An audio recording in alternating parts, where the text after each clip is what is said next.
Hello everybody, I am back with my phone because my camera is just not serviceable anymore. Anyway, my husband and I are both sick actually, although I am in the beginning stages of the sickness, so I am feeling well enough to get some stuff done today. So I'm making us a batch of some fried rice. We have leftover rice, I have some rendered chicken fat, I've got some eggs. This is 4 eggs that I've beaten together with a little bit of salt to break them down.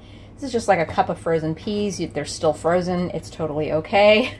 And then I have my prepped ingredients. I don't always prep before I cook because I feel like it's more efficient to prep while you cook sometimes, but this really is one of those kinds of dishes where you want to have everything prepped. And I never intentionally make fried rice. I never I'm going to make fried rice. I just make it when I have stuff to get rid of. So I've got some broccoli and carrot and onion, scallion, and this is leftover pork belly that I cooked, and then this is just some grated ginger and garlic. I also have some sesame seeds for some added pop and protein. And then I also have my assortment of seasonings that'll make it taste good, along with some other things, including Dayquil. I'm not putting Dayquil in the fried rice. I am putting some soy sauce and some black pepper and Chinese 5-spice, a little MSG, and just to supplement the oil, and I want to get rid of it before we move, some chili oil and some sesame oil. All right, so in my hot pan with a little oil in it, in this case chicken fat, I'm just adding the eggs. This is not a fried rice video for advanced cooks. There are plenty of other videos by actual chefs that are really good for that. This is more for just the average home cook who wants to get rid of stuff and make a delicious and relatively healthy meal. So I'm just cooking it through, not even really bothering to stir it around a lot. It cooks very quickly because I have it on very high heat, and I cook it until it's mostly done. I'm trying to scrape off the excess bits of egg off the bottom of the skillet to no avail. I should have seasoned it better. Hard to season it around the edges.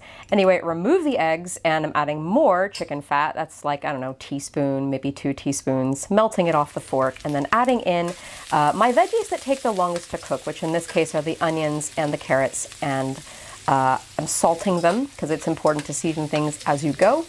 It also helps draw out the excess moisture. Moisture is your enemy when you're making fried rice. That's one of the biggest mistakes I used to make. Now here I'm just cutting up the egg lazily with my spatula while my carrots and onions cook for a couple minutes. You just want to cook them until the onions become a little translucent and the carrots are soft. Again, these are the veggies that take the longest to cook, so they go first. Then the second longest to cook veggie is the broccoli. When you chop it really, really small like this, it cooks kind of quickly in a skillet. It only takes about 3-4 minutes. So it's a cool little hack. You can also totally use frozen veggies if you have that. Obviously, those don't take as long to cook, and you can just dump them all in at the same time. Now I'm adding the pork belly. This doesn't need to cook, it just needs to heat through, but also there's some nice fat in there that will render out a little bit and help add more fat, more salt, adding seasoning as I go. You might think you don't need salt because soy sauce has salt and MSG has salt, but this dish does want a little more salt. You don't want to over soy sauce or over oyster sauce your fried rice. That's another mistake I used to make a lot. This is 3 minutes later, according to my caption. Thank you, editor Sarah. And you can maybe tell that the veggies have broken down a little bit. This is 1 minute later, and now I'm adding the frozen peas. If they were defrosted, I would add them right at the end, but since they need to thaw, I add them now to cook them through for a minute or so, just to thaw them out, really. Now in goes my leftover rice. Ideally, you break this up beforehand, but I'm lazy, so I'm breaking it up in the pan, and that works just fine. You don't want to take too long doing this, though, or mush it around too much, because then your rice could get mushy. This is why it's important to have leftover rice, and preferably a long grain rice. That's a basmati. In goes the Chinese 5-spice, which gives it an ugly color, admittedly, but it tastes really good. So, it's a trade-off. I'd much rather my food taste good than look pretty. There goes some chili oil. It is helpful to add a little more fat at this stage, because in goes the soy sauce, and that can make things mushy and gummy if it's too wet otherwise. That's why it's really important to saute the veggies through. Now some MSG. This is a real game changer. If you haven't started using MSG in your cooking, it took me way too long to hop on the MSG train, but I use it now, especially in Asian dishes, and it really kicks them up a notch. It gives them that umami burst. And you want to keep this moving. I'm still breaking up the rice as I go along, and I'm also coating it in the fat and in all the spices and in the soy sauce. And then in go the eggs and the scallions. These don't really need to cook. They just need to be incorporated and kind of heat through a little bit. And I'm also going to add in my sesame seeds. Sometimes I might add like chopped peanuts or cashews, or, you know, you can add those things, especially if you don't have eggs in yours and it's like pure veggie fried rice, just for some extra protein. And yeah, at this point, it's basically done. You just need to make sure that all the grains of rice get coated in the seasoning and in the fat, and don't overmix, don't overcook, because then your fried rice can get all gummy. And that's basically it.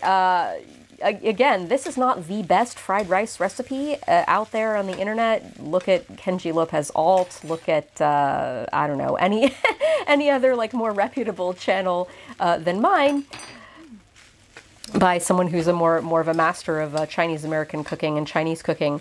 But this is, you know, it shows you that even if you're a beginner level cook or just an average person at home, you can make good fried rice. Add in some sesame oil at the very, very end, because if you cook sesame oil, it loses its flavor. So, and I don't want this to be too greasy. That's another mistake I used to make a lot with fried rice. I used to add way too much oil to it, because I think the reason I did that was I had too much moisture in my pan, so I'd try to counter it, and then it just got greasy. And here we are, beautiful, well, ugly, delicious fried rice. Let me tell you, it tasted delicious. It was a great thing to eat right before I got really sick and stuffed up and couldn't taste things very well.